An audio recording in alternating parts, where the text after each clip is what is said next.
Tuhan bersamamu.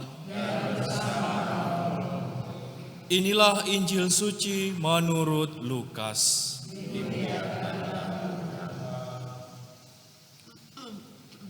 Yesus berkeliling dari kota ke kota dan dari desa ke desa, memberitakan Injil Kerajaan Allah.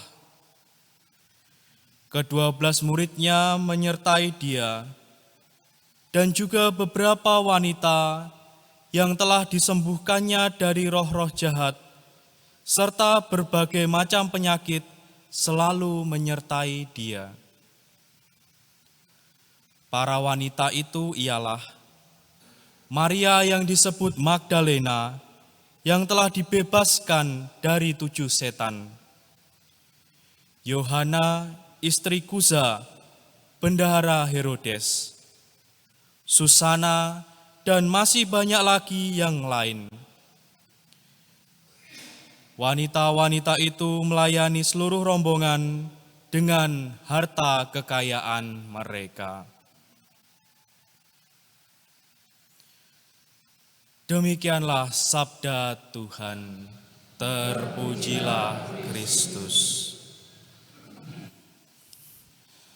Saudara-saudari yang terkasih, melalui bacaan-bacaan suci yang kita dengar pada hari ini, Tuhan Yesus mengingatkan sekaligus mengajak kita untuk bersikap bijaksana terhadap harta benda yang kita punya. Kalau kita bersikap serakah terhadap harta benda, hal itu akan membuat kita menjadi orang-orang yang hidupnya akan diperbudak oleh uang atau harta benda. Sehingga berapapun kalau Tuhan memberikan rezeki pada kita, orang-orang yang serakah ini tidak akan cukup. Sehingga hidupnya itu selalu merasa berkurangan orang yang serakah ini. Dan apa dampak selanjutnya dari keserakahan terhadap uang adalah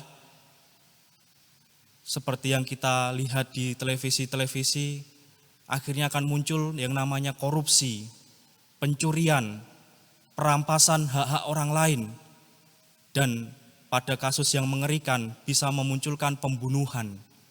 Karena serakah, saudara bisa saling membunuh. Maka kalau Santo Paulus mengatakan uang adalah akar dari segala kejahatan, bukan berarti bahwa Santo Paulus itu benci terhadap uang. Melainkan Santo Paulus ingin mengingatkan kepada kita agar kita jangan serakah terhadap uang.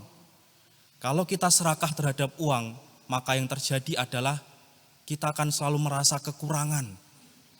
Kalau kekurangan akhirnya apa? Yang mendatangkan banyak kejahatan. Seperti pencurian tadi, korupsi, perampasan hak milik orang lain dan sebagainya.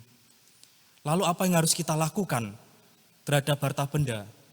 Tuhan Yesus mengajak kita untuk bersikap sederhana terhadap harta benda yang kita miliki.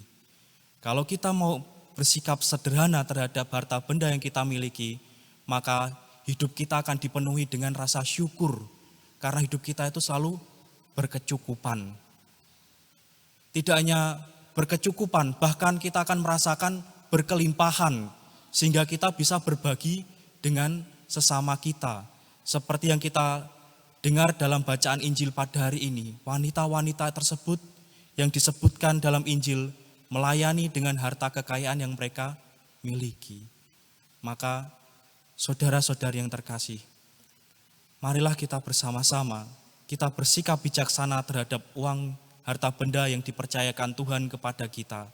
Jangan serakah, melainkan bersikaplah sederhana.